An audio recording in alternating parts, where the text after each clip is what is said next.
Dua Raja-Raja pasalnya yang ke-15. Azaria Raja Yehuda. Dalam tahun ke-27 zaman Yerobeam Raja Israel, Azaria anak Amazia Raja Yehuda menjadi raja.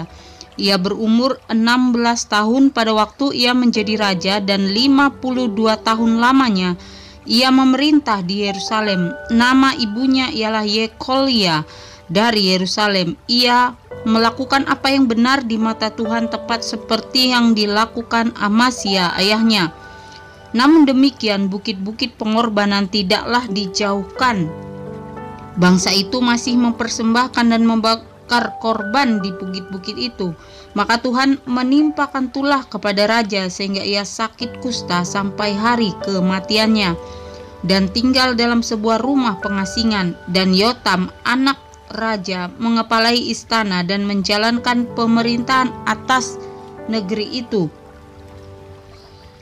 Selebihnya dari riwayat Azaria dan segala yang dilakukannya, bukankah semuanya itu tertulis dalam kitab sejarah raja-raja Yehuda?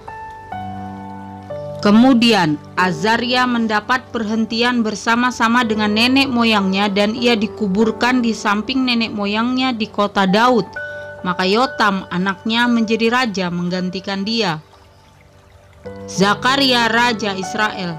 Dalam tahun ke-38 zaman Azaria Raja Yehuda, Zakaria anak Yerobeam menjadi raja atas Israel di Samaria.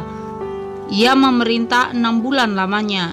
Ia melakukan apa yang jahat di mata Tuhan seperti yang telah dilakukan oleh nenek moyangnya. Ia tidak menjauh dari dosa-dosa Yerobeam bin Nebat yang mengakibatkan orang Israel berdosa pula. Salum bin Yabesi mengikat persepakatan melawan dia, membunuh dia di Gibleam, kemudian menjadi raja menggantikan dia. Selebihnya dari riwayat Zakaria, sesungguhnya semuanya itu tertulis dalam kitab sejarah raja-raja Israel. Bukankah begini firman Tuhan yang diucapkannya kepada Yehu, anak-anakmu sampai kepada keturunan yang keempat akan duduk di atas tahta Israel, dan jadilah demikian. Salum Raja Israel. Salum bin Yabesi menjadi raja dalam tahun yang ke-39 zaman Uzia Raja Yehuda. Ia memerintah sebulan lamanya di Samaria. Sesudah itu majulah Menahem bin Gadi dari Tirsa lalu sampai ke Samaria. Ia membunuh Salum bin Yabesi di Samaria, kemudian menjadi raja menggantikan dia.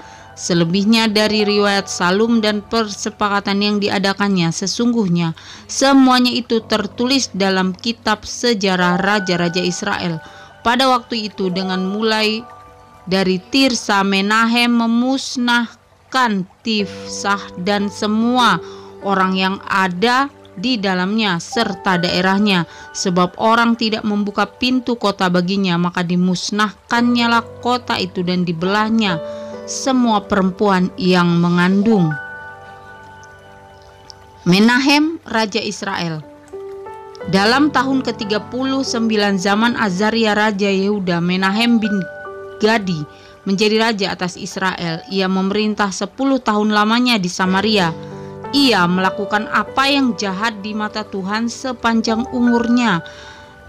Ia tidak menjauh dari dosa-dosa Yerobeam bin Nebat yang mengakibatkan orang Israel berdosa pula. Pul Raja Asyur datang menyerang negeri itu, lalu Menahem memberi 1000 talenta perak kepada Pul supaya dibantunya dia mengokohkan kerajaan itu di tangannya. Menahem mengeluarkan uang itu atas beban Israel dan atas beban semua orang yang kaya raya untuk diberikan kepada Raja Asyur, 50 shikal perak dari setiap orang. Lalu pulanglah Raja Asyur dan ia tidak tinggal di sana di negeri itu. Selebihnya dari riwayat Menahem dan segala yang dilakukannya, bukankah semuanya itu tertulis dalam kitab sejarah raja-raja Israel? Kemudian Menahem mendapat perhentian bersama-sama dengan nenek moyangnya, maka Pekahya anaknya menjadi raja menggantikan dia. Pekahya raja Israel. Dalam tahun ke-50 zaman Azaria raja Yehuda, Pekahya anak Menahem menjadi raja atas Israel di Samaria. Ia memerintah 2 tahun lamanya.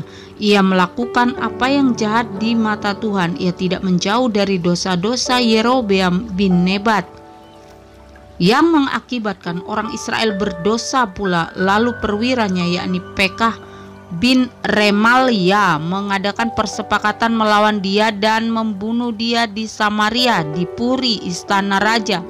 Beserta dia ada Argob dan Arye serta 50 orang dari Bani Gilead. Dibunuhnyalah Pekahya, kemudian menjadi raja menggantikan dia. Selebihnya dari riwayat Pekahya dan segala yang dilakukannya, sesungguhnya semuanya itu tertulis dalam kitab sejarah raja-raja Israel. Pekah raja Israel. Dalam tahun ke-52 zaman Azaria raja Yehuda, Pekah bin Remalia menjadi raja atas orang Israel di Samaria. Ia memerintah 20 tahun lamanya. Ia melakukan apa yang jahat di mata Tuhan. Ia tidak menjauh dari dosa-dosa Yerobeam bin Nebat yang mengakibatkan orang Israel berdosa pula.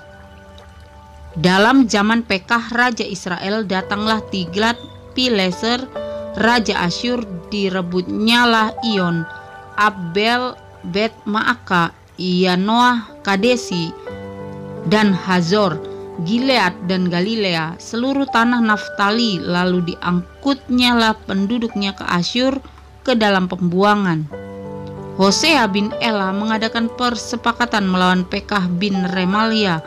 Dibunuhnyalah dia, kemudian ia menjadi raja menggantikannya dalam tahun ke-20 zaman Yotam bin Usia. Selebihnya dari riwayat Pekah dan segala yang dilakukannya, sesungguhnya semuanya itu tertulis dalam kitab sejarah raja-raja Israel. Yotam raja Yehuda.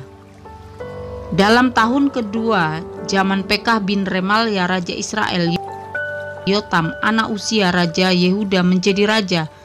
Ia berumur 25 tahun pada waktu ia menjadi raja, dan 16 tahun lamanya ia memerintah di Yerusalem. Nama ibunya ialah Yerusa anak Zadok. Ia melakukan apa yang benar di mata Tuhan, tepat seperti yang dilakukan Usia ayahnya. Namun demikian, bukit-bukit pengorbanan tidaklah dijauhkan. Bangsa itu masih mempersembahkan dan membakar korban di bukit-bukit itu. Ia mendirikan pintu gerbang tinggi di rumah Tuhan. Selebihnya dari riwayat Yotam, apa yang dilakukannya, bukankah semuanya itu tertulis dalam kitab sejarah raja-raja Yehuda? Mulai zaman itu Tuhan menyuruh Rezin, raja Aram, dan Pekah bin Remalia menyerang Yehuda. Kemudian Yotam mendapat perhentian bersama-sama dengan nenek moyangnya, dan ia dikuburkan di samping nenek moyangnya di kota Daud, bapa leluhurnya. Maka Ahaz anaknya menjadi raja menggantikan dia. 2 Raja-Raja.